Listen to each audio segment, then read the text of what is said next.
মানে মাঝে মাঝে আমার মনে হতো যে ও আসলে মেন্টালি সিক একজন মানুষ। তো আমার হাজবেন্ডের সাথে যেটা হয় যে রুবেলের সাথে আমি কখনোই কোনো বিষয় হাইড করি না, একদম শুরু থেকেই সবকিছু তাকে আমি জানাই। শুধুমাত্র এই ঘটনাটা আমি তাকে জানানোর সাহস পাই নাই। হঠাৎ করে একদিন আমি যে নতুন স্কুলে পড়ি সেই স্কুলে দেখি হচ্ছে আমাকে নিয়ে খুব কানাঘুষা চলছে এবং আমি এটা মানে বুঝতে পারতেছিলাম না যে কি হচ্ছে। সবচেয়ে ইম্পর্টেন্ট যে সময়টা আমি যে ডিসিশনটা আমি একা একা তখন নিতে যাচ্ছিলাম, যেটা বাবা মায়ের নেয়ার কথা, ওই ডিসিশনটা তখন আমি আসলে ইমেচিউর ভাবেই আমি তখন নিয়ে ফেলি। একটা আমার বিষয় আমি হাইড করতে গিয়ে আমি তার চেয়ে অনেক বড় একটা বিষয়ের জন্ম দিয়ে ফেলতেছি। এই ফিলটা তখন আমার মুখ, আমিও তাকে বলি নাই যে মরে গেলে এখানেই যাবো, তাও তাকে আমি সেকেন্ড টাইম ফোন দিব না। সকালে ওরা যখন উঠলো 6:30 7টার দিকে, তখন আমার অবস্থা খুবই খারাপ। আমার স্যাচুরেশন লেভেল তখন 83 84। আসসালামু আলাইকুম, আমি কানিজ সুপ্তা। আমি বর্তমানে পূবালী ব্যাংকে সাউথ ব্রাঞ্চে কর্মরত আছি। আমি তাকে আগে থেকেই চিনতাম, আমরা একই স্কুলেরই ছিলাম এবং সে ছিল একটু কি বলবো যে মানে তাকে দেখে সবাই ভয় পেত। সে স্কুলেই খুব মারামারি করতো, এলাকাতেও খুব মারামারি করতো এবং তাকে দেখে ভয় পেত সবাই। আমি নিজেও তাকে দেখে ভয় পেতাম। তবে আমার একটা ব্যাপার ছিল ছোটবেলা থেকেই যে যেমন জেমস বন্ড ক্যারেক্টার যখন পড়তাম কিংবা দস্যু বন্ধুর যখন পড়তাম রোমেনা আফাজের, আমি আসলে ওর মধ্যে তখন ওই চরিত্রটা দেখতে পেতাম। তখন আমি হচ্ছে ক্লাস 10-এ পড়ি। খুবই ছোট বয়স, ক্লাস 10-এ পড়ি। তো ও আসলে তখন যে ওরও খুব বেশি বয়স তা না, আমার চেয়ে 4 বছরের সিনিয়র হবে। প্রেম বলতে অনেস্টলি যেটা ওর রিলেশন ছিল হচ্ছে আমার বান্ধবীর সাথে ওই সময়। হ্যাঁ ওই সময়ে, বাট তারপরে হচ্ছে তাকে আমার খুব ভালো লাগতো ওই মানে দস্যু বন্ধুর পড়ার জন্য। আমার মনে হয় যে এথিক্যাল জায়গাটা আসলে বোঝারও বয়স না, ওটা খুব ছোট একটা অল্প বয়স, যাকে চোখে দেখি তাকেই ভালো লাগে এরকম একটা বয়স। হ্যাঁ বয়স একটা ব্যাপার ছিল। তারপর কিছুটা যদি আসলে পজিটিভলি দেখি ওর প্রতি, যে প্রেম ছিল ঠিকই কিন্তু প্রেমের কোনো এক্সট্রিম লেভেল ছিল না। ওই মাঝে মাঝে একটু দেখা সাক্ষাৎ করতো, আমিই তো থাকতাম পাশে, কথা বলতেছে আমি তো থাকতাম পাশে, আমাকে বান্ধবীর পাশে আপনিই থাকতেন। হ্যাঁ আমাকে আইসক্রিম কিনে দিত, চকলেট কিনে দিত। ওকে। তো মানে আমার মাঝে মাঝে মনে হতো যে এই চকলেটটা তো আমি ভায়াসড হয়ে পাচ্ছি বান্ধবীর মাধ্যমে, এটা তো কেন আমার ডিরেক্টলি আসছে না আমার কাছে? ডিরেক্টলি আসবে, এটা তো যখন আমি ভাবলাম বা শুনলাম ভালোই লাগতেছিল। তো তখন একটা ভালো লাগা আসলে তৈরি হয়ে যায়। আর ঠিক সেই সময়ই আমি যখন ক্লাস 10-এ পড়ি, তখন আমার বাবা যখন বুঝতে পারে যে আসলে না, এটা মানা করার পরেও আবার একটা পজিটিভ একটা সম্পর্কে তাদের চলে যাচ্ছে, আমার মেয়েকে তাহলে আর এখানে রাখা যাবে না। এমনিতেই হচ্ছে সাধারণত ক্লাস 10-এ কখনো স্কুল চেঞ্জ করা খুবই টাফ একটা ব্যাপার, রেজিস্ট্রেশন চেঞ্জ করার একটা ব্যাপার থাকে। তো তারপরেও আমার বাবা কি করলেন, আমার বাবা ওই স্কুল থেকে আমাকে নিয়ে গেলেন হচ্ছে অন্য একটা স্কুল। মানে সেম স্কুলে ও পড়তো? হ্যাঁ সেম স্কুলে ও ছিল। স্কুলে থাকে কিভাবে? স্কুলে না, সেম স্কুলে বলতে হচ্ছে ও আমার সিনিয়র, বাট আমার মাত্র 1 ক্লাস উপরে পড়তো। ওরা তখন এসএসসি এক্সাম দিবে এরকম। ও আচ্ছা আচ্ছা, ঠিক আছে, বয়সে গ্যাপ আছে কিন্তু ক্লাস উপরে পড়তো। কিন্তু আপনার হচ্ছে যেটা বান্ধবী সরে গেল এটা জানার পরে নাকি? না আসলে ওর সাথে শুধু বান্ধবী না, ওর সাথে স্কুলে অনেক মেয়েরই সম্পর্ক ছিল, সবই আস্তে আস্তে শেষ হয়ে গেছে। এবং আপনি কাট আপ করে দিয়েছেন নাকি? না আমি কোনো কিছুই কাট আপ করি নাই। সম্পর্কগুলো এরকম যে 1 মাস 2 মাস থাকতো, তারপর হচ্ছে আবার শেষ হয়ে যেত এরকম। এটাও আপনার ভালো লাগতো? এটাও আমার ভালো লাগতো, আমি এগুলো সবই জানতাম। অন্য স্কুলে নিয়ে যাওয়ার পর এইটা ছিল হচ্ছে সত্যিকার অর্থে যে মনের ভেতর থেকে প্রেমের অনুভূতি, যেটা ডিস্টেন্স যখন তৈরি হয়ে গেল, আমি তাকে দেখছি না, তখন আমার মনে হচ্ছিল আমি তো এখন নাই। আমি স্কুলে থাকলে তো দেখতে পারতাম সে কার সাথে কথা বলছে, সে কার সাথে কি করছে, হ্যাঁ আমি সবকিছুই দেখতে পারতাম। আমি কিন্তু আসলে তখনও তার সাথে আমার কোনো প্রপোজাল দিয়ে যে প্রেম যেটা, সেটা হয় নাই। ওই সাইড থেকে কি কোনো নকটক ছিল যে না তোমাকে আমার ভালো লাগে? ওর থেকেও ছিল না। তো এতদিন যেটা ঘটতেছিল, এতদিন হচ্ছে ফ্যামিলি চাচ্ছিল যে কোনো ভাবে সেটা বন্ধ হয়ে যায়, এবং তখন পর্যন্ত কিন্তু আমার মধ্যে কোনো অনুভূতি ছিল না। বাট ফ্যামিলি যখন এটা বাদ দিয়ে দিল চিন্তা করা, আমার মধ্যে আসলে এটা তখন থেকেই কাজ করা শুরু করছিল। একটু খোঁজ খবর নিতাম, আমার বিভিন্ন ছেলে ফ্রেন্ড ক্লাসমেট যারা আছে, যারা ওইদিকে যেত, আগের স্কুলের স্টুডেন্টদের সাথে যাদের কম বেশি কথাবার্তা হয়, তাদের কাছ থেকে আমি খোঁজ নেওয়ার চেষ্টা করতাম। আমি শুনতাম যে সে নতুন হচ্ছে আমার বান্ধবীর পরেও হচ্ছে তার আরেকটা প্রেম হয়েছে এবং সে হচ্ছে ওই সম্পর্কের মধ্যে দিয়েই যাচ্ছে। এবং না আমার আসলে আমার কোনো রকমই লাগতো না। সে তো প্রেম করবেই, সে তো প্রেম কুমার। হ্যাঁ তখন বাই দ্য ওয়ে আমি একদিন একটা সুযোগ পাই যে আমার মামার মোটরসাইকেলটা নষ্ট হয়ে যায়। আমি যেদিন শুনি যে আমার মামার মোটরসাইকেলটা নষ্ট এবং আমাকে হচ্ছে হেঁটে যেতে হবে স্কুলে, এবং আমি আমার নানু বাসায় থাকতাম পরের স্কুলে পড়াকালীন সময়ে। তো আমি তখন কি করলাম, সকালবেলা আমি খুব দ্রুত একটা চিঠি লিখলাম খুবই ছোট একটা চিঠি লিখলাম। কার কাছে? চিঠি লিখলাম হচ্ছে ওর উদ্দেশ্যে, ওকে। একটা চিঠি লিখলাম। চিঠি তখন পর্যন্ত ও জানে না যে আপনি ওকে পছন্দ করেন? না, তখন So very পর্যন্ত ও interesting. জানতো না। এটাই হচ্ছে সত্যিকার অর্থে প্রথম আমার দিক থেকে তার দিকে যাওয়া কোনো ভাইবস। চিঠি লিখলেন? তো আমি তখন চিঠি লিখলাম। কি লিখেছিলেন মনে আছে? চিঠিটা আসলে হ্যাঁ মনে অবশ্যই আছে, কারণ জীবনের প্রথম আসলে এত আবেগ নিয়ে চিঠি। আমি পুরো চিঠিটা বর্ণনা করব না, চিঠিটা পুরোটা বর্ণনা করলে হয়তো 5-6 লাইন, বেশি না, বাট আমি জাস্ট থিমটা এরকম ছিল যে আমি তোমাকে অনেক ভালোবাসি। আমি এটা কখনো বুঝতে পারি নাই, তুমি হয়তো প্রশ্ন করবা যে আমি না, আমি শুধু তুমি না, আপনি করে লিখছিলাম যে আপনি হয়তো প্রশ্ন করবেন যে আমি আপনাকে কেন স্কুলে থাকাকালীন সময় কেন কখনো বলি নাই। আসলে তখন আমার মধ্যে এই অনুভূতিটা তৈরি হয় নাই।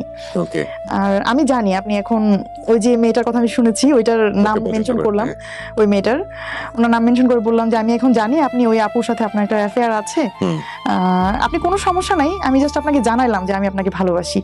তো ইটস ভেরি ইন্টারেস্টিং। আপনার পরিচয় বললেন? হ্যাঁ, আমি শুধু নিচে নামটা, আমি আসলে আমাকে তো স্কুলে সবাই চিনতো। ও আচ্ছা, নামটা লিখলেন যাতে করে হ্যাঁ আমি শুধু আমার নামটাই লিখলাম নিচে, সুপ্তা। আচ্ছা।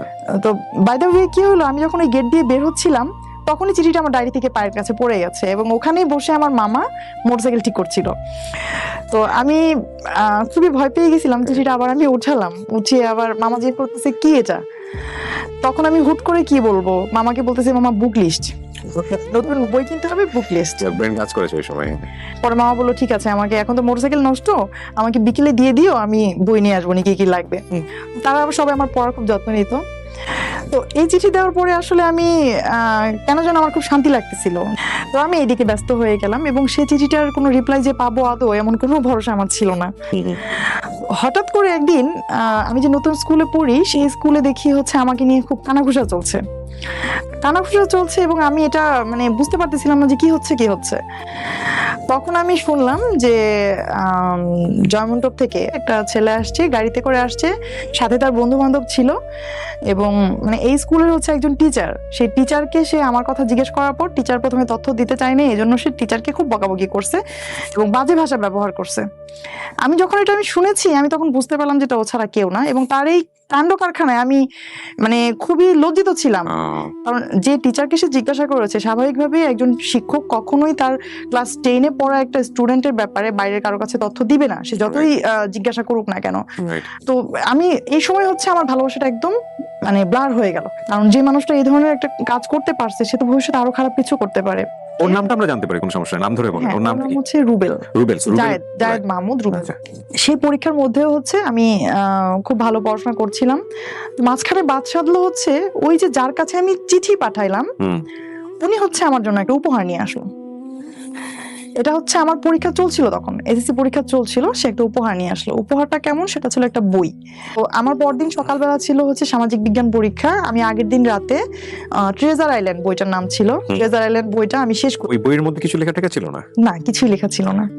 তখন শেষ পর্যন্ত আমি সাভারি ক্যান পাবলিক স্কুল অ্যান্ড কলেজ, আমি সেখানে ভর্তি হই। এর মধ্যে যেটা হলো, রুবেলের একদিন হঠাৎ ফোন এলো। তো ফোন দেওয়ার পর থেকে এই এতদিন পর্যন্ত যে ওর প্রতি একটা বিরক্তি, ওর পরিচয় দেওয়ার পর থেকে হচ্ছে সবকিছু চলে যায়। আবার ঘন্টার পর ঘন্টা কখনোই কথা হয়নি আমাদের। ইভেন আমার মনে হয় যে সবচেয়ে বেশি আমাদের একবার কথা হয়েছিল 11 মিনিট। এছাড়া তো এই 11 মিনিট যেদিন কথা হয়, সেদিন হচ্ছে আমাদের বিয়ের প্ল্যান চলছিল। বিয়ের প্ল্যান বলতে হচ্ছে ও আমাকে প্রপোজ করছিল। তো আমি তার সাথে কথা বলছিলাম ভালোভাবেই, কিন্তু আমি তাকে এক কথাই বলতেছিলাম সবসময় যে মানে আমাদের এখন কোনোভাবে বিয়ে করা সম্ভব না, আমার একটা ক্যারিয়ার আছে, আমি সামনে মেডিকেলে ভর্তি হব, আমি আগে পড়াশোনাটা একটা ভালো একটা লেভেলে নিয়ে যাই, তুমিও কিছু একটা ক্যারিয়ারে করো, তো তারপরে আমরা বিয়ে করব। সে আবার হচ্ছে আমার সব কথা শুনতো, সে কখনোই আমাকে কোনো কিছু ফোর্স করার চেষ্টা করতো না। তো সে আমাকে সবসময় একটা কথাই বলতো যে সুপ্তা, এটা মনে হয় আল্লাহর একটা শাস্তি আমার জন্য হবে, যে আমি আসলে লাইফে এতগুলো মানুষকে মনে কষ্ট দিছি, হ্যাঁ, আর ফার্স্ট মনে হয় আল্লাহ তোমার থেকে আমার এত বড় কষ্ট দিবে। আমার কাছে বোঝানোর চেষ্টা করতো যে সে আমার অনেক ভালোবাসে। তার কথা আমি সবসময় সিলি ভাবেই নিতাম, কারণ এই কথা তো সে কতজনকেই বলে আসছে, তাদেরকে তো সে ফেরে আসছে। কলেজে আমার একটা দুর্বলতা ছিল ফিজিক্স নিয়ে। তো আমার তখন কি হয়, ফিজিক্সে হচ্ছে রেজাল্টটা খারাপ হয়, ক্যান পাবলিকে রেজাল্ট খারাপ মানে এর চেয়ে ভয়ঙ্কর আর কিছুই নাই। যে তুমি কোনো সাবজেক্টে খারাপ করছো, এর চেয়ে খারাপ আর কিছুই নাই। বাবা মাকে ডাকায় অনেক কিছু করতে হয়। এই যে একটা ভয়, আমি কিন্তু ওই দিনের আগ পর্যন্ত তার সাথে চিন্তা ভাবনা কখনোই যে আমি এখন বিয়ে করবো না, ভবিষ্যতে বিয়ে করবো। তখন আমি তাকে কি বলি যে আচ্ছা ঠিক আছে বিয়ে করব, কিন্তু আমি তোমার কথায় আমি তোমার সাথে যাব না, তোমার ফ্যামিলি যদি আমার সাথে কথা বলে, তারা যদি সাপোর্ট দেয়, তাহলে আমি তোমাকে বিয়ে করব। আর তখন পরিস্থিতিটা এমন ছিল যে আমার একটা পার্সোনাল একটা কি বলবো, নিজের একটা ক্যারিয়ার তৈরি হচ্ছিল। ওই সময় আমার বাবা আমাকে কোনোভাবেই বিয়ে দিবে না। না, কিন্তু আমার কথা হচ্ছে যে আপনি ফিজিক্সে খারাপ করার পরে ডিসিশন কেন নেবেন? এখন যদি আমি আমার বাবা মাকে বলি আমার প্রতি যে আমার বাবা মা আত্মীয় স্বজনের যে একটা এক্সপেকটেশন, এটা নষ্ট হয়ে যাবে, আমার প্রতি তাদের ধারণা খারাপ হয়ে যাবে, এই লজ্জা আমি কোথায় রাখবো? এই লজ্জাটা আমি কোথায় রাখবো? তখন আমার কি হয় যে আমি তখন ওরে বলি যে ঠিক আছে চলো আমরা বিয়ে করি। মানে বিয়ে করবো, লেখাপড়া বাদ দিয়ে দিব? না। তাহলে ফিজিক্সের রিকভারিটা কিভাবে হবে? আমি শেষ করি। ওকে, বল। পড়বো, বাট পরবর্তীতে অন্য কোথাও পড়বো। হ্যাঁ, অন্য কোথাও পড়বো, আরো ভালোভাবে। লাগলে আমি একই আর গ্যাপ দিয়ে দিব, তারপর আমি আমার বাবার সামনে দাঁড়াবো না। ফাইন। সো বিষয়টা এরকম ছিল যে আসলে এই ফিজিক্সের খারাপটা আসলে অন্য কোনো ভাবে ডাইভার্ট হবে শুধুমাত্র বিয়ের রিজনে। না, আমি বিয়ে করে ফেলেছি, দ্যাটস ওয়াই আমি 1 বছর গ্যাপ, কিন্তু আসলে তো রিজন হচ্ছে ফিজিক্স। এক্স্যাক্টলি। এটা কিন্তু এখন পর্যন্ত মনে হয় এই প্রোগ্রামটা দেখার পরে আমার বাবা জানবে। এই ঘটনা কিন্তু আমার বাবা এখনো জানে না যে আমার সেই সময় ফার্স্ট ইয়ারের থেকে সেকেন্ড ইয়ারে ওঠার সময় আমি ফিজিক্সে একটা সাবজেক্টে আমি ফেল করি। ওকে, এটা আমার বাবা এখনো জানে না। ফিজিক্সে ফেল করে আপনি কেমিস্ট্রিতে ঢুকে গিয়েছেন। হ্যাঁ, তখন আমাদের মধ্যে খুব ভালো একটা কেমিস্ট্রি তৈরি হয়ে যাচ্ছিল। ওকে, কিন্তু বিষয়টা আসলে কিন্তু সত্যি যে ওই সময়ের আগ পর্যন্ত তার সাথে যে কথা বলছিলাম, আমি ফোন দেওয়ার পর থেকে 1 মাস হয়ে গেছে প্রায় কথা বলছিলাম, আমার মধ্যে তখন একবারও কাজ করে নাই হ্যাঁ আমি বিয়ে করব। তখন আমার মধ্যে একটা ওই এরকম ভাব চলে আসছিল যে এই হলে হলো, না হলে না। বলি failure is the pillar of success. তো ওই সময় যেটা ছিল যে আসলে failure is the pillar of marriage. তখন এটা কিন্তু বাংলাদেশের অনেক মেয়েদের ক্ষেত্রেই এটা হয়। হ্যাঁ, কিন্তু আমি আসলে যদিও ফিজিক্সে খারাপ করেছি, ও জানতো যে ফিজিক্সের কারণে তোমাকে লাইফে নিচ্ছি, ফিজিক্স চেঞ্জ করতেছ? ও জানতো। ওকে, এর মধ্যে আবার ওকে বললাম যে তুমি এক কাজ করো, তুমি একটু আমার বাসায় একটা প্রপোজাল আবার পাঠিয়ে দেখো বাবা কি বলে। তখন ওদের বাসা থেকে সেকেন্ড টাইম একটা প্রপোজাল যায়, আমার বাবা ডিনাই করে দেয়। আর ডিনাই করার পর হচ্ছে তখন আমি আরো ভয় পেয়ে যাই যে কয়েকদিন পরেই তো আমার রেজাল্টের কথা জেনে যাবে, বিয়েটাও তো দিল না, এখন কি হবে? তখন আমরা সিদ্ধান্ত নিলাম যে হ্যাঁ আমরা বিয়ে করব। কিন্তু ওই যে কিছুক্ষণ আগে আমি বলছিলাম যে আমাদের বিয়েটা আসলে লাভ এবং ফ্যামিলি দুইটার কম্বিনেশন। কেন যে লাভটাও কিন্তু তখন খুব বেশি এক্সট্রিম লেভেলের তা না, মাত্র 1 মাস ধরে কথাবার্তা হচ্ছে আমাদের। আর ফ্যামিলি বললাম এই কারণে যে আমার বিয়েতে একটা পরিবার ছিল। তো তখন হচ্ছে ওর ভাই আমার সাথে আসে, ওর ভাই বলতে ওর বড় 2 ভাই। আমি কিন্তু ওর সাথে যাইনি। আমি যখন বাসা থেকে যেদিন বের হয়ে গেলাম এবং আমি যখন চলে গেলাম, এটা একটু ইন্টারেস্টিং, হুট করেই জাস্ট একদিন আগে আমার বার্থডে ছিল 2 তারিখ, মে মাসের 2 তারিখে আমার বার্থডে ছিল। বার্থডেতে আমি আমার বাড়িতে আসার পর আমি আমার মার কাছ থেকে আমার সার্টিফিকেট গুলো নিয়ে নেই। এতদিন পর্যন্ত কিন্তু সবকিছু আমার মায়ের কাছেই ছিল আলমারিতে। আমার তো ভেতরে একটা অপরাধবোধ কাজ করছিলই যে আমি চলে যাব, কিন্তু যাওয়ার পর তো আমার ফিউচারটাকে আমার সাজাতে হবে, আর সার্টিফিকেট গুলো আমার তখন জরুরি। আর আমার তখন একটা এরকম ছিল ভেতরে যে আমার যদি এরকম আমি চলে যাই, সেক্ষেত্রে হচ্ছে যে আমার বাবা মা কখনোই আমাকে আর মেনে নিবে না। আর এদিক থেকে ও প্রস্তুত রেখেছিল না? হ্যাঁ, ও মেন্টালি প্রস্তুত ছিল এবং ও তার ফ্যামিলিকে জানাচ্ছিল এবং তার ফ্যামিলি সবাই খুব খুশি ছিল। তো যেটা হয়েছে যে আমি প্রথমে আমার মার কাছ থেকে এগুলো নিলাম, এবং সবসময় যে আমি বিদায় নেই, এবারে বিদায় নেওয়াটা ছিল একটু ভিন্ন রকম, কারণ ওরা জানতো না, আমি তো জানতাম যে আমি চলে যাচ্ছি। এটাই আমার বাসায় আমার শেষ দিন। তখন আমার ছোট ভাইটার জন্ম হয়েছে। ততদিনে আমার ছোট ভাইটা তখন ছোট, 4 বছর 4.5 বছর বয়স হবে ওর। তো আমি আমার ছোট ভাইকে খুব আদর করে ওকে হচ্ছে কিছু চকলেট কিনে দিয়ে আসি আসার সময়। ওকে অনেকক্ষণ ধরে আদর করি। তখন আমার আম্মু বলতেছে যে আবার না আসবা সামনের সপ্তাহে, এত দেরি করলে হবে, তাড়াতাড়ি যাও। আমাদের হচ্ছে সাভারে একটা জায়গায় আমার বাবা আমাকে থাকার অ্যারেঞ্জ করেছিল। ওখানে থেকে আপনি পড়তেন? আপনার ফ্যামিলি থাকতো মানিকগঞ্জে? আমার ফ্যামিলি মানিকগঞ্জে সিঙ্গারে থাকতো। তো আমি আবার প্রতি সপ্তাহে যেতাম সেখানে। ওই মাঝখানে 2-3 দিনে হচ্ছে এটা নিয়ে কথা হচ্ছিল যে কোথায় কি করব, এবং আমি সবসময় বলতেছিলাম যে দেখো আমি এক কাপড়ে আসবো, হ্যাঁ তুমি কিছু করো না, আমি যদি কোনো কিছু এভাবে নিয়ে আসি বাসা থেকে, তাহলে সবাই বলবে যে আমি আমার এই টাকা পয়সা দিয়ে বা আমার অর্নামেন্টস সেল করে তুমি হচ্ছে তোমার মতো করে চলতেছো। ও তখন বলছে হ্যাঁ ঠিক আছে, তোমার কিছু আনতে হবে না, শুধু তুমি আসো। তখন হচ্ছে যে সে আমাকে বলার পর এটা একটা মজার ব্যাপার যে আমি বড় একটা ব্যাগ গোছাই বড় কেমন, ব্যাগ ভর্তি হচ্ছে আমার যত গল্পের বই উপন্যাস যত কিছু আমার আছে, তাদেরকে আমি খুব ভালোবাসি পরিবারের মতোই। আমি সেই ব্যাগ ভর্তি করে আমার একাডেমিক বই, গল্পের বই, সবকিছু সার্টিফিকেট নিয়ে যাই। ইনি ওয়ান ড্রেস, আমি যে ড্রেসটা পরেছিলাম তখন ও আর আমার শ্রদ্ধেয় বড় 2 ভাসুর আছেন আমার, তারা 2জন, এই 3জন এবং ওর আপন মামা তারা 3 জন আসেন। এসে হচ্ছে তখন আমার বাসার সামনে এসে গাড়ি রাখেন। আমি সাভারে যে বাসায় থাকতাম, আর ওই যে ফ্ল্যাটে যাদের সাথে আমি থাকতাম ওই ভাবি তখন বেডরুমে ঘুমাচ্ছিলেন, আর রুবেল তখন জাস্ট ফ্ল্যাটে ঢুকে আমার যে ব্যাগটা ছিল ওটা তো আমি ক্যারি করতে পারতাম না, অনেক ওয়েট ছিল, বড় ব্যাগ। তখন সে শুধু ওই ব্যাগটা নিয়ে ও নিচে চলে যায়, আর আমি আমার মতো অ্যাজ ইউজুয়াল যেভাবে বের হওয়ার কথা ওইভাবে আমি বের হয়ে চলে যাই, একদম সিম্পলি। হাতে শুধু ফোনটা ছিল। তখন হচ্ছে গাড়িতে ওঠার পর ফোনটা আমি সুইচ অফ করে দিই। তো এই হচ্ছে আসলে কি বলবো, আমার লাইফের সবচেয়ে ইম্পর্টেন্ট যে সময়টা, আমি যে ডিসিশনটা আমি একা একা তখন নিতে যাচ্ছিলাম, যেটা বাবা মায়ের নেয়ার কথা, ওই ডিসিশনটা তখন আমি আসলে ইমেচিওর ভাবেই আমি তখন নিয়ে ফেলি। আমার পরীক্ষার রেজাল্ট খারাপ করব এটা বললে বাবা মা কষ্ট পাবে, এই যে ভয়টা, আসলে ওই ভয়টা থেকে তখন আমার বের হয়ে আসা উচিত ছিল। কারণ আমি যদি তখন বলতে পারতাম, হয়তো আমার বাবা একদিন যেতেন টিচারের সাথে কথা বলতেন, এর চেয়ে বেশি কিছু হতো না। হয়তো আমার লাইফের অ্যাটলিস্ট একটা বছর নষ্ট হইতো না। যে ডিসিশনটা আমি নিয়েছিলাম একটা বছর পরে আমি আবার নতুন কোনো ইয়েতে ভর্তি হব, এই ফিল্ডটা ঢাকে। বাট একটা ওই যে একটা কথা আছে না, যে জ্বলন্ত চুলা থেকে গরম তেলের মধ্যে লাফ দেয়া, বা গরম তেল থেকে জ্বলন্ত চুলায় লাফ দেয়া, এরকম একটা ব্যাপার ছিল যে আমি একটা আমার বিষয় আমি হাইড করতে গিয়ে আমি তার চেয়ে অনেক বড় একটা বিষয়ের জন্ম দিয়ে ফেলতেছি। এই ফিলটা তখন আমার মধ্যে ছিল না। তো যেটা হলো যে অ্যাজ ইউজুয়াল আমাদের বিয়ে হয়ে গেল কোর্টে, আর তখন আমার বয়স ছিল মাত্র 14+।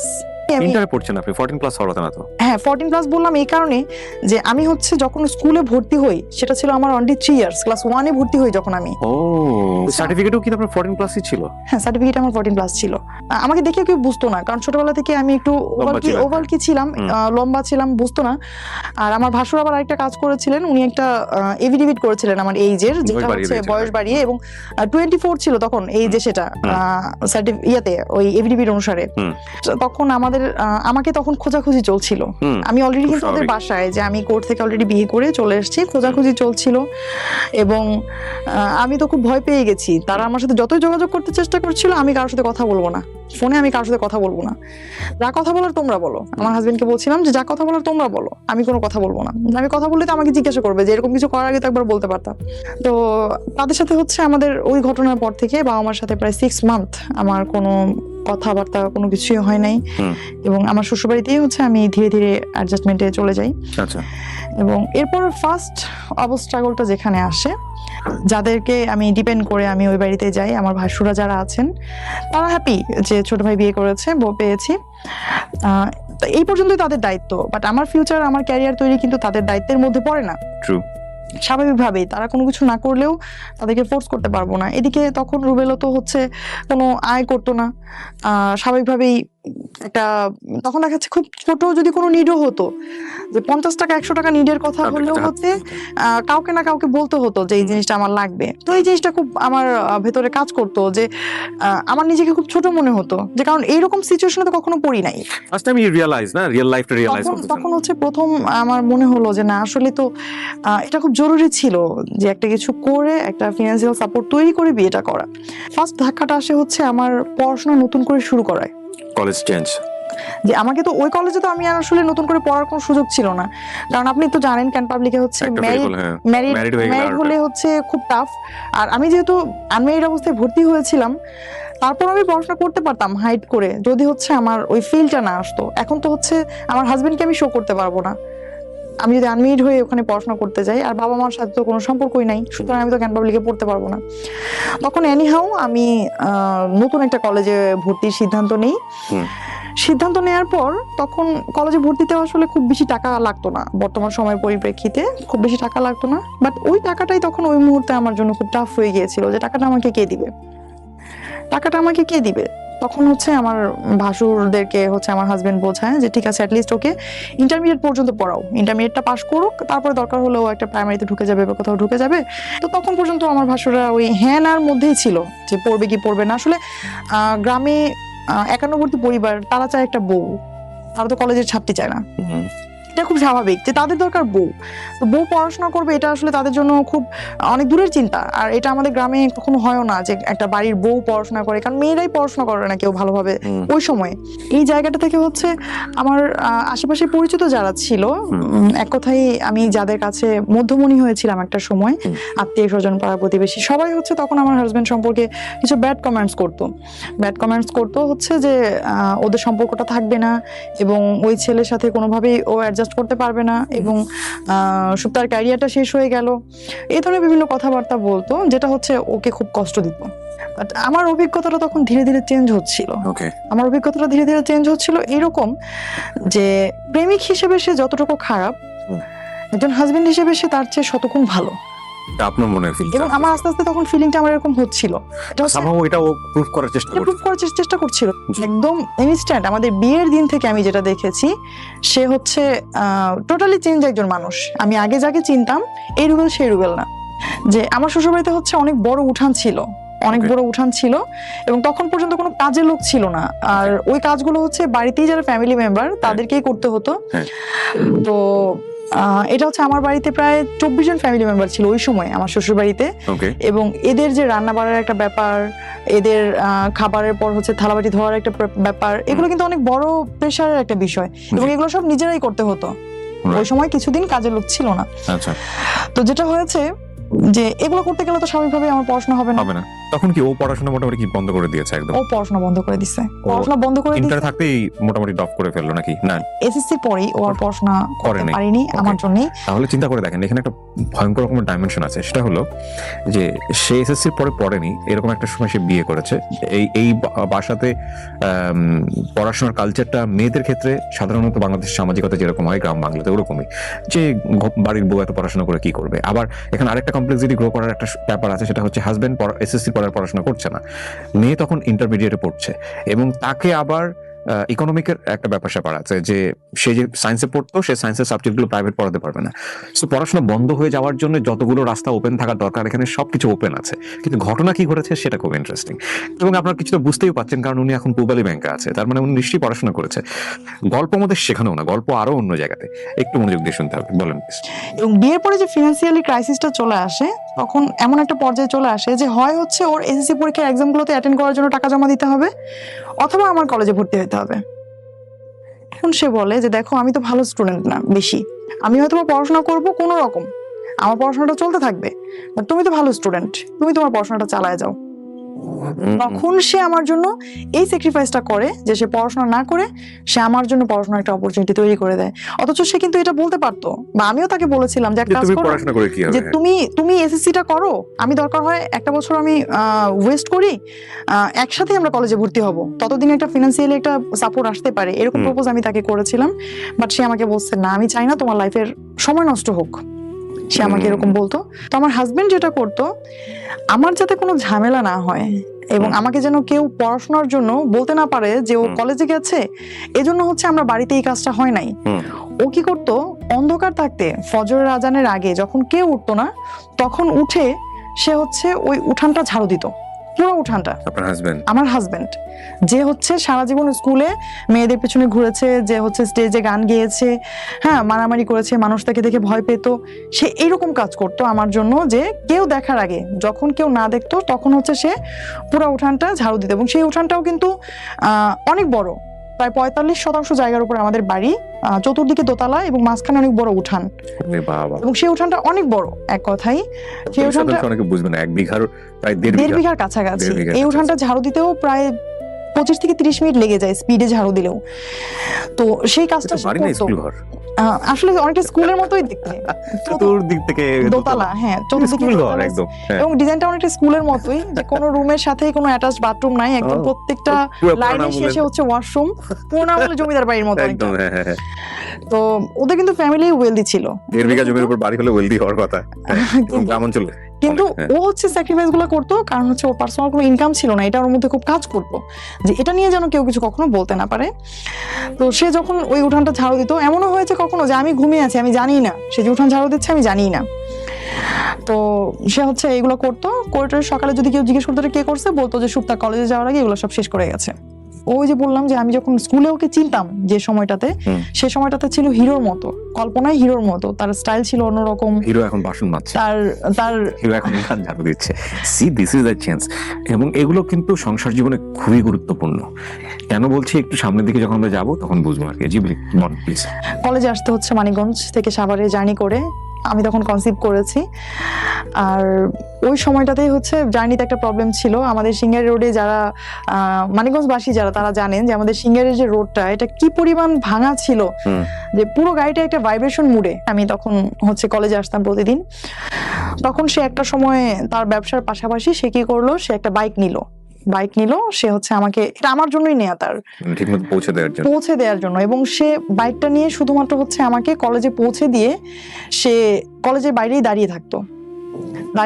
কেন? যে তাকে যদি আবার ফেরত যেতে হয় এই 15-20 মাইল জায়গা, সে যদি আবার যায়, তার বাইকে একটা তেল খরচ হবে অতিরিক্ত, আবার আমাকে আনতে হবে, আরেকবার তেলটা খরচ হবে। তখন সে কি করতো, ওইখানেই বসে থাকতো। তার কিন্তু নিজেরও তখন একটু ব্যবসা শুরু হয়েছে, সে ওইখানেও তার প্রচুর থাকা দরকার। তার কোনো কর্মচারী ছিল না, সবাই জানতো, কিন্তু ও হচ্ছে কখনো ফিজিক্যালি কারোর সাথে পরিচয় হতো না। এটা একদম মানে আমার আরো খারাপ লাগতো যে আমার কোনো বান্ধবী, বন্ধু, কোনো টিচার, কারোর সাথে তুমি কেন পরিচয় হও না? ওর একই কথা যে তুমি দয়া করে আমাকে কারোর সঙ্গে পরিচয় করাই দিবা না, পরিচয় করার যখন সময় হবে তখন আমিই বলবো হ্যাঁ আমাকে তুমি পরিচয় করাই দাও। তো সে তখনও যাইতো না। দেখা যাচ্ছে আমার টিচারও দাঁড়ায় আছে, সে দূরে দাঁড়ায় আছে, আমি তার সামনে কথা বলতাম না, কারণ হচ্ছে যে মানা করছিল যে তাকে যেন আমি কারোর সামনে প্রেজেন্ট না করি। টিচারও চলে যাচ্ছে, তারপর আমি আবার তার বাইকে চলে যেতাম। মানে জাস্ট একটা গাছের তলায় মেইন রোডের পাড়ে সারাদিন গাড়ি যাচ্ছে, ধুলো যাচ্ছে, সে ওখানেই বসে আছে। আমি তাকে বলতাম মাঝে মাঝে যে পাশে নদী আছে, তুমি তো একটু ওদিকে ঘুরে আসলেও পারো। তো সে বলতো না, আমার ঘুরতে ভালো লাগে না, আমার বসে থাকতে ভালো লাগে। একটা মানুষ, আপনি চিন্তা করেন আপনি কতক্ষণ বসে থাকতে পারবেন, কয়দিন বসে থাকতে পারবেন? সে আমার প্রেগনেন্সির পুরো সময়টা সে হচ্ছে ওখানে বসে থাকতো। ইভেন বিলিভ করবেন না, একদম ছোট একটা বাচ্চাদের মতো, যে একটা মা যেমন তার সন্তানের পেন্সিল আছে কিনা, রাবার আছে কিনা, প্লে নার্সারিতে পড়ুয়া একটা বাচ্চার খেয়াল রাখে, ওই বাচ্চার কিন্তু কোনোদিন এটা ভাবতে হয় না আমার পেন্সিল নাই, আমার কলম নাই। ইভেন স্টিল আমি যখন সেই সময়টাতে পড়াশোনা করতাম, আমার কোনোদিন এটা মানে ওকে বলতে হয় নাই যে আমার একটা পেন্সিল লাগবে, একটা জ্যামিতি বক্স লাগবে, একটা খাতা লাগবে। সে সবকিছু চেক করে সময়ের আগে সে সবকিছু নিয়ে আসতো আমার জন্য। তো আমার হাজবেন্ড হচ্ছে আমাকে কখনো পরীক্ষার হল থেকে বের হয়ে কখনো জিজ্ঞেস করতো না আমাকে যে তোমার এক্সাম কেমন হয়েছে। আমি ওকে বলতাম যে আমি যে পরীক্ষা দিচ্ছি তোমার তো কোনো ফিল নাই। পরে বলতেছে কেন? আমি বলি আমি ফেল করলেও তোমার কিছু আসা যায় না, পাস করলেও কিছু আসা যায় না। পরে বলি এরকম কেন বলতেছো? পরে আমি বলি যে এই যে আমি পরীক্ষা দিয়ে বের হই, তোমার কি কখনো মানে জানতে ইচ্ছা হয় না যে আমার পরীক্ষাটা কেমন হয়েছে? তখন সে আমার উত্তর দিল একদিন যে কষ্ট তো আমি করছি, এজন্য আমি জানি ফলাফল ভালো হবে। আমার ছেলেটার জন্য মা ছিলাম আমরা দুইজনেই ধরতে গেলে। আমি হচ্ছে ওর বায়োলজিক্যাল মা, আর আমার হাজবেন্ড ছিল হচ্ছে ওর মেন্টালি বা ফিজিক্যালি বাবা। ও আসলে মায়ের দায়িত্বটাই পালন করতো, যে ওকে খাওয়ানো থেকে শুরু করে ওর যে ক্লিনিং এর একটা ব্যাপার থাকে, ওকে গোসল করানো থেকে শুরু করে। এখন হয়তো অডিয়েন্সটা অনেকেই ভাবতে পারে যে ও হয়তো কিছু করতো না এই জন্য এটা করছে, আসলে তখন কিন্তু ও কিছু করতো। ওর নিজের বিজনেস দাঁড়িয়ে গেছে এবং সেখানে ওকে, ওর বিজনেস বলতে হচ্ছে ওর একটা খামার ছিল, এবং সেই খামারেও কিন্তু ওকে অনেক পরিশ্রম করতে হতো। প্রচুর পরিশ্রম করতে হয় খামারে। প্রচুর পরিশ্রম ছিল। ওর একটা মুরগির খামার ছিল, প্রচুর পরিশ্রম, প্রায় 2500 মুরগির একটা খামার ছিল, এবং 2500 মুরগির টেক কেয়ার ও একা করতো। ওর কোনো হেল্পিং হ্যান্ড ছিল না। মানে পুরাটাই প্যারাডাইম শিফট বলে যেটাকে, মানে ইউটার্ন নেয়া, যে এরকম মানে শিশতেয়া রোমিও যার অনেকগুলো ব্যাকগ্রাউন্ড, ওখান থেকে পুরোপুরি একদম মানে 100% টার্ন করে একেবারে ফ্যামিলি ম্যান মানে কি, মানে একদম এ ক্লাস পাওয়া ফ্যামিলি ম্যান, যদি ওনার কথা আমরা বিলিভ করি। বলেন। মানে মাঝে মাঝে আমার মনে হতো যে ও আসলে মেন্টালি সিক একজন মানুষ, তা না হলে আসলে এইভাবে কেউ বাচ্চার টেক কেয়ার করতে পারে না। মানে বাচ্চার ব্যাপারে সে এত বেশি কনসাস ছিল যে বাইরে কেউ আসলে সে বাচ্চাকে মানে তার কোলে দিতে ইতস্তত বোধ করা, যে দেখা যাচ্ছে আত্মীয় স্বজন আসছে, বা গ্রামে তো এরকম থাকে যে ছোট বাচ্চাকে কেউ কোলে নিচ্ছে বা আসছে, সে দিত না। আবার সে আরেকটা কাজ করতো, যে আমি যখন হসপিটাল থেকে আমাকে বাসায় নেওয়া হয় বাচ্চার বার্থের পর, তো ওই অবস্থায় তো আসলে ছেলে মানুষ সাধারণত বাচ্চাদেরকে কোলেই নিতে একটু মানে হিমশিম খেয়ে যায়। তো আর এমনিতে তো ন্যাচারালি গ্রামে একটা বিলিফ থেকে যায় যে 40 দিন পর্যন্ত বাচ্চাকে কোথাও বের করা হয় না। আর সে যেটা করতো, ওই হসপিটাল থেকে আনার 2-1 দিন পরে, অর্থাৎ আমার বাচ্চার বয়স যখন 7 থেকে 8 দিন, তখন সে আমার বাচ্চাকে নিয়ে ঘুরতে যেত বাইরে। সে কোলে করে ড্রেস পরিয়ে সে ঘুরতে নিয়ে যেত বাইরে, এবং বাইরে সবাইকে নিয়ে দেখাতো যেটা আমার ছেলে। ডেকে ডেকে কিন্তু ওই দেখাতো। বয়সে একটা লজ্জা পাওয়ার ব্যাপার। এক্স্যাক্টলি, আমি এটাই বলতেছি যে সাধারণত এতটুকু মানুষ বাবা হয়েছে, এটা তো আসলে সে আরো একটু হাইড করে রাখে Shy feel করার স্বাভাবিকভাবে। তখন হচ্ছে আমি আইনে ভর্তি হই। Law-তে? হ্যাঁ, আমি লতে অনার্স করার জন্য ভর্তি হই হচ্ছে প্রাইম বিশ্ববিদ্যালয়ে। ওকে। আমি বাসায় না থাকলে সে টেক কেয়ার করতো। আবার বেশিরভাগ সময় হচ্ছে আমার বাচ্চাটাকে যেটা করতাম অনার্সে পড়াকালীন সময়ে, যে আমার বাবার বাড়িতে তখন একটু একটু সম্পর্ক ভালো হয়েছে তাদের সাথে, যে তাদের কাছে আমার বাচ্চাটাকে আমি দিয়ে আসতাম সকালবেলা আমার ইউনিভার্সিটিতে যাওয়ার পথেই। আমি তখনও সেই মানিকগঞ্জ থেকেই মিরপুরে এসে ক্লাস করতাম প্রতিদিন। প্রাইম ইউনিভার্সিটিতে? মানে আমার জার্নির সময়টা আসলে শেষ হয় নাই, জার্নিটা চলছেই। মাঝে মাঝে এমন হয়েছে যে বাসে আমি আসছি, আসার আগে আমি আমার বাবার বাড়িতে কাউকে ফোন করে বললাম যে আমি আসতেছি, তোমরা একটু স্ট্যান্ডে দাঁড়াও, আমার ক্লাসে লেট হয়ে যাবে। ওরা হচ্ছে আসতো স্ট্যান্ডে এবং ওই জানলা দিয়ে হচ্ছে আমি আমার বাচ্চাটাকে নামিয়ে দিতাম। এটা এই দৃশ্যের অনেকেই সাক্ষী, আমাদের এলাকায় যারা আছে তারা সবাই হচ্ছে আমার ছেলেটাকে নিয়ে হাসাহাসি করতো যে ও তো হচ্ছে জীবনে যতবার মানে ঘরে ঢুকেছে তার চেয়ে বেশিবারও হচ্ছে বাসের জানলা দিয়ে নামা ওঠা করছে। Sorry, you never give up. একটা মানে মজার বিষয় হচ্ছে যে এত স্ট্রাগলের মধ্য দিয়েও এই ভদ্রমহিলা কোনো গিভ আপ করেন নাই নিজেকে, যে না আমি ঠিক আছে বাচ্চা হয়েছে কিন্তু আমি লেখাপড়া থেকে সরে যাবো, বাট লাইক দিস লেখাপড়া থেকে সরে নাই। এবং নিশ্চয়ই লাইফে একটা এম ছিল। লতে পড়ছিলেন কেন আপনি? জি, আমি আইন বিষয়ে পড়াশোনা করছিলাম হচ্ছে, আমি সবসময় বিচারক হওয়ার স্বপ্ন দেখতাম, আমি এখনো দেখি সেটা। Okay fine, let's continue. তারপর ওকে, আমার একটা কোশ্চেন চলে আসছে, মানে কোশ্চেনের অ্যান্সারটা তো সবারই জানা। দেখেন আপনার হাজবেন্ড ইন্টারমিডিয়েট পাস করে নাই, এসএসসিও করেনি, এসএসসিও পাস করে নাই, সে আপনাকে এতদূর পর্যন্ত পড়তে দিল? আমাদের সামাজিকতার জায়গা থেকে এই প্রশ্নটা কখনো কোনো কোশ্চেন করেনি নাকি ইন্সপায়ার করেছে? আমার হাজবেন্ড আসলে শুরু থেকে যেটা করেছে যে ও আমার জন্য সবসময় ইন্সপিরেশন ছিল, সব সময়। আমার কখনো কোনো একটা মুহূর্তের জন্য মনে হয় নাই যে ও আমাকে কোনো একটা জায়গা থেকে একটু ইনফেরিয়রিটি কমপ্লেক্স হবে না যে ভোগে না? অনেকে কিন্তু ভোগে। সি, আমাদের সমাজটা কেমন, আমাদের সমাজে বিয়ে করতে গেলেও দেখা হয় যে ওয়াইফের উচ্চতা হাজবেন্ডের উচ্চতা থেকে কম কিনা, যদি এটাও একটু বড় হয়ে যায় ওটাকে স্বাভাবিক চোখে দেখা হয় না। এবং এটা শুরু গেল চোখের দেখা। আপনি যদি আসেন এবার এই পড়াশোনা বা ক্যারিয়ার, এমন একটা জব করছে হাজবেন্ড যেটাতে হাজবেন্ড কম ইনকাম করে ওয়াইফের জায়গা থেকে, কিংবা আপনার এডুকেশনের দিক থেকে হচ্ছে ওয়াইফের চেয়ে পেছানো, এই বিষয়গুলো কিন্তু আমাদের সামাজিক দৃষ্টিকোণ থেকে অনেক বড় ব্যাপার, এবং সংসারও কিন্তু অনেক ধরনের কমপ্লেক্সিটি গ্রো করে। আপনার ক্ষেত্রে এরকম কোনো কিছু হয় নাই? আসলে আমাদের ক্ষেত্রে কখনো এরকম কেন হয়নি যে ওই যে পড়াশোনা না করার যে বিষয়টা ওর, এটা হচ্ছে ও বলতে হয়তো বা কখনো কখনো ফিল করতো এরকম যে কারোর সামনে বলবা না, এই সেম প্রশ্নটা আমি ওনাকেও করব, ওনার অ্যান্সারটা আমি নিয়ে নেই, দেখি উনি কি বলেন। কারোর সামনে বলবা না, বাট আমি যেটা করি একদম শুরু থেকে এখন পর্যন্ত খুব গর্ব করেই বলি আমার হাজবেন্ড পড়াশোনা করে নাই। কারণ আমি এরকম আমার অনেক বান্ধবীদেরকে দেখেছি যাদের হাজবেন্ড মাস্টার্স পাস এবং অনার্স শেষ করে ওদের বিয়ে হয়েছে, ওদের হাজবেন্ড হচ্ছে ওদেরকে পড়তে দেয় নাই। পূবালী ব্যাংকে আমি যখন জয়েন করলাম, ও যেটা বলছিলাম যে এর মধ্যে আমি 4টা ব্যাংকে পরীক্ষা দেই আর হচ্ছে আরেকটা জুডিশিয়ারিতে পরীক্ষা দেই, 4টা ব্যাংকে আমার জব হয়ে যায়। জব হয়ে যাওয়ার পর পূবালী ব্যাংকে আমার পোস্টিং হয় হচ্ছে আমার বাসার খুব কাছে, এই জন্য হচ্ছে আরেকটা ব্যাংকে যেটা হয় আমার এর চেয়ে ভালো একটা পদে জব হয়, কিন্তু আমি শুধুমাত্র বাড়ির কাছে, এই জন্য আমি এই শাখাতেই জয়েন করি পূবালী ব্যাংকে। তখন আমি একটা বিউটি কন্টেস্টে আমি নাম দিলাম। তো আমার হাজবেন্ডের সাথে যেটা হয় যে রুবেলের সাথে আমি কখনোই কোনো বিষয় হাইড করি না, একদম শুরু থেকেই সবকিছু তাকে আমি জানাই। শুধুমাত্র এই ঘটনাটা আমি তাকে জানানোর সাহস পাই নাই। অনেকেই দিবেন, আপনাকে এক্সপ্লেইন করার দরকার নেই, বাংলাদেশে নাই আমি মনে করি এটা দিবে না, অনেকেই দিবে না। যখন হচ্ছে আমি সেমিফাইনালে চলে গেলাম, এখন তো এটা টিভিতে প্রচার করছে, রেগুলার টিভিতে দেখাবে, প্রচার হবে, কখন আবার দেখে ফেলে, দেখলেই তো চিন। তখন যদি কোনো প্রশ্ন করে এখন আমি কি করব, বলতে তো হবে, জানাতে হবে। তখন আমি ওকে একদিন সাহস করে এরকম বললাম যে রুবেল আমাকে কেমন লাগছে, একটা সুন্দর ড্রেস পরার সামনে দাঁড়ায় বলতেছে আমাকে কেমন লাগতেছে। ওরা বলতেছে যে ও আবার এমনিতে হচ্ছে আমাদের মধ্যে কম, যে একটা আছে যে ওই কাউকে খুশি করার জন্য কিছু বলা, যে তোমাকে অনেক ভালোবাসি বা তোমাকে অনেক সুন্দর লাগছে, এই বিষয়গুলো আমাদের মধ্যে কম, শুরু থেকেই কম। তো ও তখন আমাকে বললো হ্যাঁ এটা এরকম হয়েছে, এটা এরকম হয়েছে। তো বললাম যে সব মিলে কেমন, সুন্দর লাগছে না পচা লাগতেছে, এটা বলো। তো বলতেছে হ্যাঁ সুন্দর লাগতেছে। তো বললাম আচ্ছা ধরো আমি একটা বিউটি কন্টেস্টে এখন আছি, হ্যাঁ আমি বিউটি কন্টেস্টে আছি, তুমি শুনলা, হ্যাঁ তখন তোমার অনুভূতি কি হবে? তখন ও দুষ্টুমি করে বলতেছে যে আমি তো তখন মানে মাইকিং করে প্রচার করবো যে আমার ওয়াইফ হচ্ছে বিউটি কন্টেস্টে আছে, এই সেই, হাসতেছে। তখন আমি বললাম যে রুবেল যদি সিরিয়াসলি এরকম শোনো, তখন আস্তে আস্তে করে হচ্ছে ওই হাসিটা থেমে গেল। সিরিয়াসলি শুনবো মানে কি? পরে তখন ওরে মানে একদিন পরে আমি বলতেছি রুবেল আমি কালকে যেটা বললাম আসলে কিন্তু বিষয়টা এরকম। তখন হচ্ছে ও প্রথমে একটু রেগে গেল হচ্ছে আমাদের মধ্যে আসলে যে এতক্ষণ যেটা বলতেছিলাম যে ভালোবাসার যে বিষয়টা, কেয়ারিং এর যে বিষয়টা, এইটা যেমন তীব্র আমাদের মধ্যে কিন্তু রাগও তীব্র।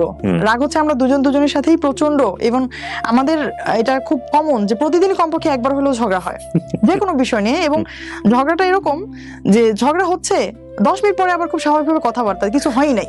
এটা খুব জরুরি, ঝগড়াও জরুরি, এই মিনিমাইজেশনটাও খুব জরুরি সংসার জীবনে। জি। তো তাকে আমি জানানোর পর সে প্রথমে তো আমার বাবাকে ফোন দিল, মাকে ফোন দিল। এতদিনে কিন্তু এই যে এতগুলো বছরে তাদের সাথে কিন্তু তার এত ভালো একটা সম্পর্ক হয়ে গেছে যে তাদের কাছে হচ্ছে আমার চেয়ে তার প্রায়োরিটি বেশি হয়ে গেছে এখন। তো এনিহাউ আমি আমার বাবা মাকেও বোঝালাম, ওকেও বোঝালাম যে দেখো আমি যে পর্যায়ে এসেছি, যতটুকু করেছি, এই যে প্রায় 80,000 থেকে 5,000, 5,000 থেকে 100, 100 থেকে 28 থেকে এখন আমি সেরা 17তে আছি। এখনো তুমি যদি আমাকে মানা করো রুবেল, আমি আর একদিনও ওইখানে যাব না, তুমি বিলিভ করো। তুমি আমাকে মানা করবা, আমি সত্যি সেখানে যাব না, ঠিক আছে? তুমি এতটুকু আমার উপর ভরসা রাখবা, আমি কখনোই জীবনে এমন কোনো কাজ করব না যেটা তুমি কোনোভাবে শুনলে তুমি কষ্ট পাবা। তোমাকে কষ্ট দেওয়ার মতো কোনো কিছু আমি কখনো করবো না। তখন ও বলতেছে যে ঠিক আছে, সে আমার এখানে কোন ড্রেস পরবো, কি করব, তার একটাই বিষয় ছিল যে তুমি কন্টেস্টে যাবা, বাট তোমার মধ্যে যেন শালীনতা থাকে। আর শেষ পর্যন্ত আল্লাহর রহমতে আমি এখানে সেকেন্ড রানার আপ নির্বাচিত হই। ওকে, কি ছিল কন্টেস্টটা? এটা ছিল হচ্ছে মিসেস মিলেনিয়াম ইউনিভার্স 2020। কারা করেছিল এটা? এটা করেছিল হচ্ছে মিডিয়া পার্টনার ছিল এটিএন বাংলা। আচ্ছা। আর এটিএন বাংলাতে দেখিয়েছে? হ্যাঁ, এটিএন বাংলাতে দেখিয়েছে। কত সালে এটা? এই যে রিসেন্টলি ফেব্রুয়ারিতে হয়েছে 2020-এ। ও, সো আপনাকে তো অনেকে চিনবে তাহলে। তো আমি এই ধরনের অনুষ্ঠান তেমন দেখি না, যে কারণে আমি আসলে রিকগনাইজ করতে পারছি না। আমাদের আবার এখানকার ব্যাপার হয়েছে যে আমাদের প্রোগ্রামের পরে এটার প্রচারণা কম হয়েছে, কারণ করোনার কারণে সবকিছু ওই ফেব্রুয়ারির পর থেকেই তো সারা বিশ্বেই একটু হয়ে গেছে। এই জন্য হচ্ছে আমাদের এই অনুষ্ঠানটা পরবর্তীতে আর মানুষের সামনে তেমন ভাবে প্রেজেন্ট করা হয়নি। আমি কিছু টিভি উপস্থাপনার সাথেও জড়িত। আমি কিছু আইন বিষয়ক প্রোগ্রাম আমি উপস্থাপনা করি, এটিএন বাংলাতেও আছি। তো দর্শকরা হয়তো অনেকে আমাকে দেখেছেন। তো আমি সবসময় একটা জিনিস খেয়াল রাখি যে আমার ক্যামেরার সামনে আমি বসে আছি, ক্যামেরার পেছন থেকে আমাকে যারা দেখছেন ওইখানে কিন্তু শুধুমাত্র আমার দর্শক নাই, ওইখানে আমার বাবা বসে আছে, আমার হাজবেন্ড বসে আছে। এই চিন্তাটা আমার মাথায় থাকে সবসময়। তো এই ছিল হচ্ছে আমাদের সত্যিকার অর্থে এতদিন পর্যন্ত It's a huge support, man.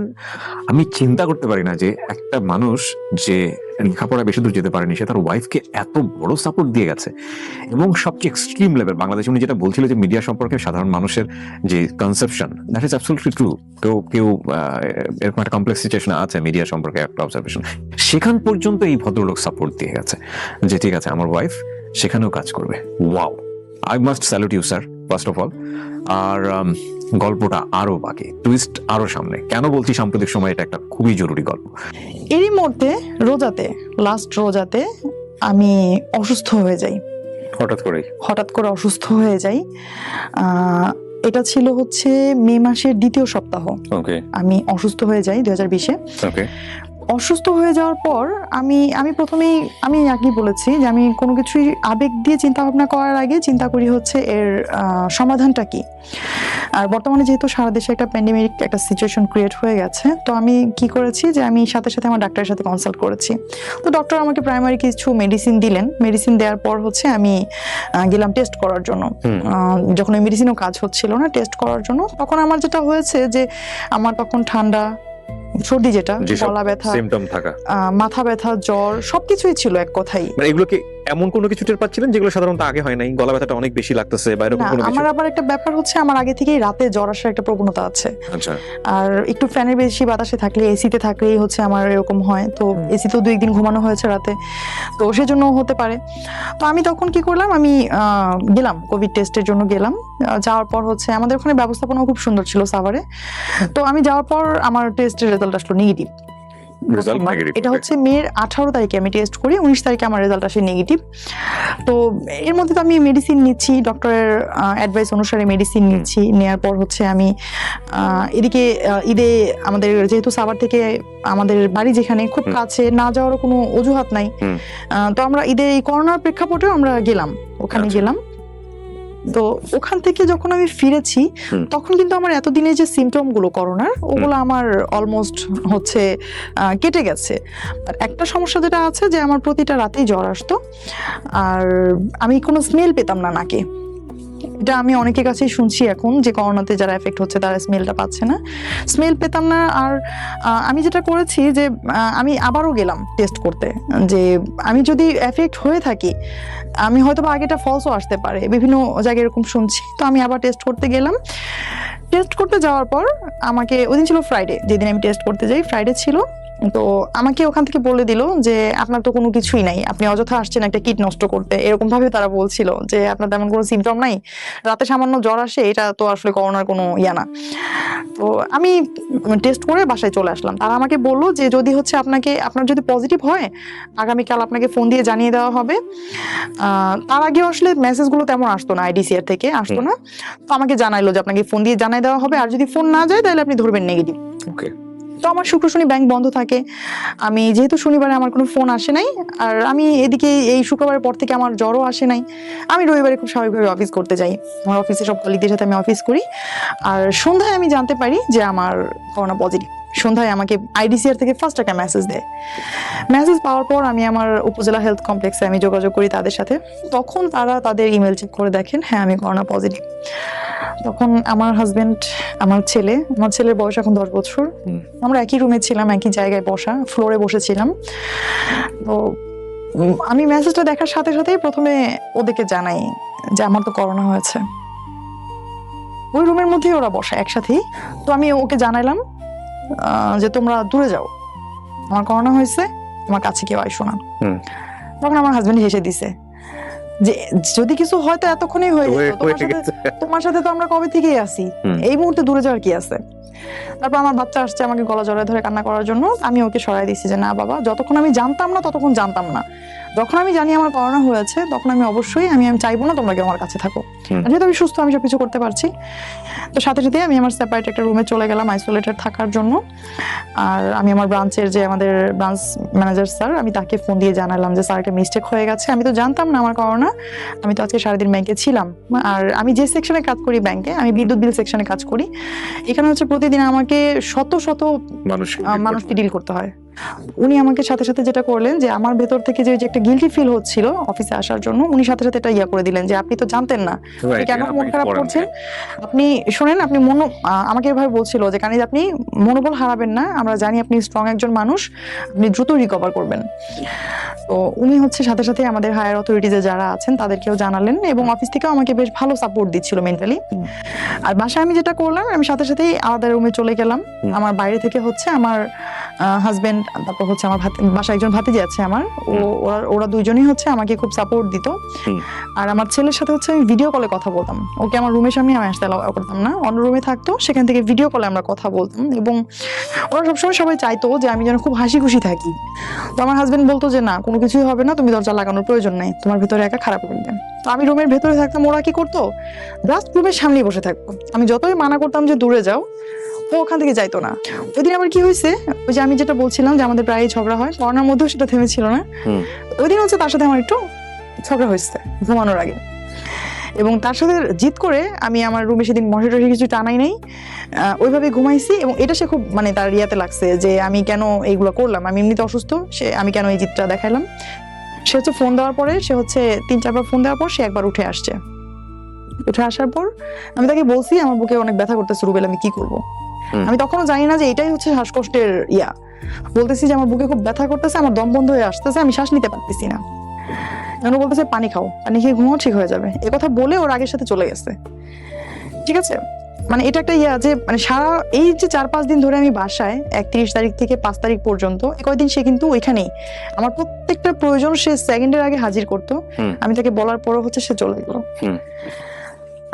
আমি ওই অভিমান থেকে তাকে আর ডাকি নাই, আমি আর তাকে ডাকি নাই। আমার মধ্যে হচ্ছে আসলে ভালোবাসা পেতে পেতে এমন একটা অবস্থা তৈরি হয়ে গেছে যে সামান্য একটু এদিক হলেই না আমার সেটা সহ্য হয় না। আমিও তাকে বলি নাই যে মরে গেলে এখানেই যাবো, তাও তাকে আমি সেকেন্ড টাইম ফোন দেবো না। সকালে ওরা যখন উঠলো 6:30-7টার দিকে, তখন আমার অবস্থা খুবই খারাপ, আমার স্যাচুরেশন লেভেল তখন 83-84 অক্সিজেন লেভেল। আমার বাসায় অক্সিমিটার ছিল, বারবার দেখছিলাম। সকালে যখন আমার ওই যে ভাতিজি জিজ্ঞেস করলো যে মামুনি তুমি কিছু খাবা, আমি তখন কথা বলতে পারতেছি না, তখন হচ্ছে ওকে জাস্ট আমি ওই অক্সিমিটারটা চেক করে ছুড়ে দিলাম। তো ও তখন লেখাটা ছিল, ও বলতেছে মানে বুঝতে পারতেছে না। পরে আমি বললাম যে রুবেলকে দেখাও। পরে আসার পর তখন ও রুমের ভিতরে আসলো, এসে আমার সিচুয়েশনটা আবার মেপে দেখলো। মেপে দেখলো এই অবস্থা, সাথে সাথে তো হচ্ছে মানে ইয়ে হয়ে গেছে যে আল্লাহ আমি কি করলাম। তখন হচ্ছে দ্রুত ডক্টরের সাথে কনসাল্ট করলো, আমাদের যে উপজেলা হেলথ কমপ্লেক্সে যারা ছিলেন তাদের সাথে কথা বললো, অ্যাম্বুলেন্সের সাথে কথা বললো, সবার সাথে কথা বললে অলমোস্ট আমি তখন আমাকে নিয়ে গেল হাসপাতালে। তো তারা বারবারই ওকে বলতেছে যে আপনি যে মানে যাচ্ছেন বা আপনি যেতে চাইছেন, আপনি তো শতভাগ এফেক্ট হবেন। হ্যাঁ, তখন ও বলতেছে যে হ্যাঁ আমি এফেক্ট হবো, আমি এটা মেনে নিয়েই যাচ্ছি।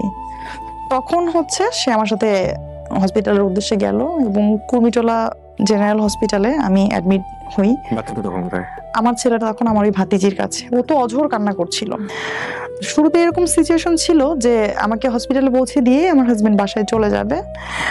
প্রথম দিন সে চলেও যায়, আমাকে পৌঁছে দিয়ে সবকিছু গুছিয়ে অক্সিজেন দিয়ে সে চলে যায়। বাট যেটা হয়েছে যে আমার সাথে যে পেশেন্টটা ভর্তি হইলো, আমি হচ্ছে এই তাড়াহুড়োতে, আর এখন তো করোনার সময় করোনা ডেডিকেটেড যে হসপিটালগুলো আছে ওখানে হচ্ছে এখন কিন্তু বেড পাওয়া খুব টাফ, আর কেবিন পাওয়া তো আসলে আরো টাফ। তো খুব চেষ্টা করার পরেও কেবিন পাওয়া হয়নি, আমি ওয়ার্ডেই ছিলাম, ফিমেল ওয়ার্ডে। তো সেই ওয়ার্ডে আমার সাথে যে পেশেন্ট ভর্তি হইলো, আমরা একই সাথে লিফটে উঠছিলাম, একটা স্ট্রেচারে আমি আর একটা স্ট্রেচারে ওই মহিলা, এবং ওই পেশেন্টটা বেডে যাওয়ার পর উইদিন 5 মিনিটস সে মারা যায়। ও মাই গড, নিজের চোখে দেখেছেন? আমার সামনে মারা যায় সে। এদিকে আমার শরীরের এই অবস্থা, আমাকে অক্সিজেন লাগায় রাখা, আমি দেখতেছি আমার পাশে একজন মানুষ মারা গেছে, আমার পাশে কেউ নাই। আমার হাজবেন্ড তো আমাকে ভর্তি করে দিয়ে সবকিছু দিয়ে চলে গেছে। সন্ধ্যার পর আরেকজন মারা গেল ওই ওয়ার্ডে। এটা হচ্ছে 5 তারিখ সন্ধ্যার কথা, 8টার দিকে।